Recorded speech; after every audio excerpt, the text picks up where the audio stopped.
Thistle Acting Out by Marcia Desi. Thistle Acting Out. Based on an interview of Rosalia Triana, aka Thistle, conducted March 10, 2011 for Mark Seward's Introduction to Audio class at Northern New Mexico College. It was published in 2019.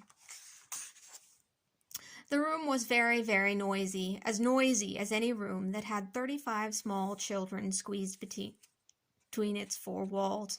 Johnny was yelling and James was screaming. And the teacher told Thistle to read, and it was one of those very boring books Thistle began to read. Everybody was very quiet. Everybody was listening. It was, Thistle thought, a kind of magical power that she could silence a room of screaming children by just reading. And Thistle didn't know then what it was, only that when she said, "Mary saw the dog, everybody listened," by third grade, whenever there was something to read out loud, Thistle would be the one to read it. But even then, she did not quite know what that meant. At 10, everything was about to change because everyone knows that 10 is an important age, the first age that has two numbers, an adult age. At the time, she did not know what a theater was or what a play was. It was one of those days to take the kids from the projects to experience culture.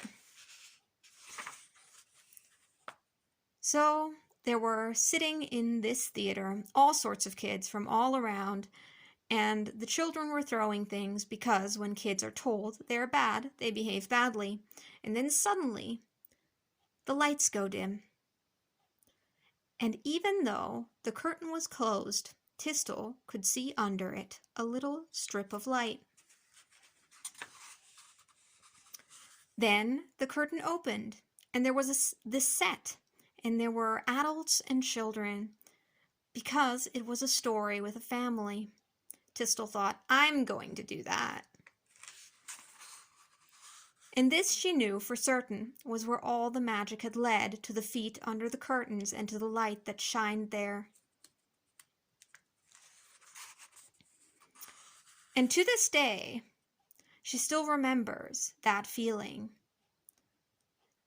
that moment, and what it looked like and smelt like. But of course, stories don't end without a challenge, and magical powers, however magical they may be, are never without their opposition. So she went home that night and told her parents, "I'm going to do that. I'm going to be an actress." And her parents said, "No, you are not." And that was that. "No, you are not." And the words weighed quite heavily on her, following her around and stalking behind her like shadows. "No, you are not." The words, "No, you are not," they are smelly words, but Thistle knew deep down that little magic that yes, she was. But she also knew that she was never going to say that out loud again, to them at any rate. But everything from that day forward moved in that direction. Despite this, Thistle never did plays in high school because she had to work on the side. But then Thistle left home and went to college, and she started doing theater. And so she did everything she could in order to act. In the Cleveland area, there were a lot of little theaters, or community theaters as they were called. Oftentimes, these performances were not what she had hoped, because even though she got great and wonderful roles in them, which was what she had wanted, they did not reflect her beliefs. Little by little, she grew disenchanted with the idea. But all the while, another theater, Caramoo House, cast her in a new play called Viet Rock. It was a rock musical about Vietnam, and it was an ensemble play, which was new at the time.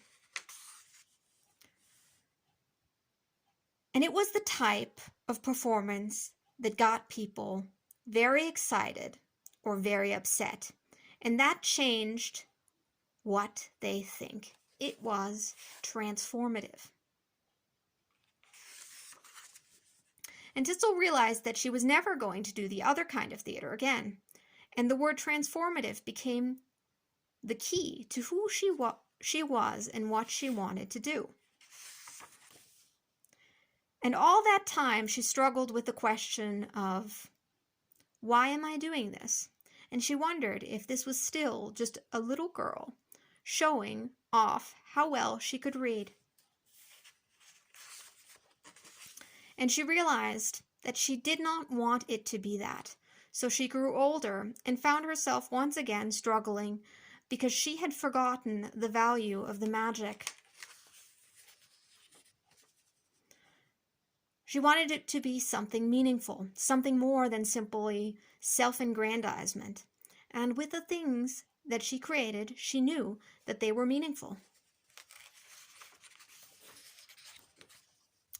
She knew that even the darkest message could be conveyed best with a bit of laughter. And she found that she got messages that came back to her that helped her. Thistle grew and soon was no longer the very lively girl with the big brown eyes that sparkled a little in the corners like the ones you see in movies, and a long Italian nose with a large smile that tilted slightly to the left. But even though the picture changed, her features remained the same, and most importantly, the magic remained the same. She was in her 30s in Santa Fe and got the role of Rosalind in As You Like It. And it was a lead role, and she wondered, am I just showing off because I can do this? And Thistle wanted the part and loved the role and was incredibly happy to have it. So one night she ended up having this talk with herself as she was doing her preparations, as she told herself, tonight, when I go out there, what I want is for the audience to understand that I am not going out there because I think of myself as such hot stuff, but that I'm doing this because it is what I can do. And that there is something they can do that is equally important and good that I can't do, and they should do it. And at the end of the show, Thistle goes backstage to take off her makeup and take off her costume. And when she comes back out through the theater, everyone has left by now, but one woman who is sitting alone in the audience, and she says, "Excuse me, I don't mean to bother you or anything. I just wanted to tell you that I was watching you tonight and it was so amazing. I suddenly thought, wow, it's so amazing. She is doing that because she can do that real good. And I can do stuff too. And you made me realize that I need to do my stuff." And then Thistle thought, oh, all right, then it is okay to do this. It is okay to accept the magic. And with the magic came a lifetime of stories. The end. Thank you.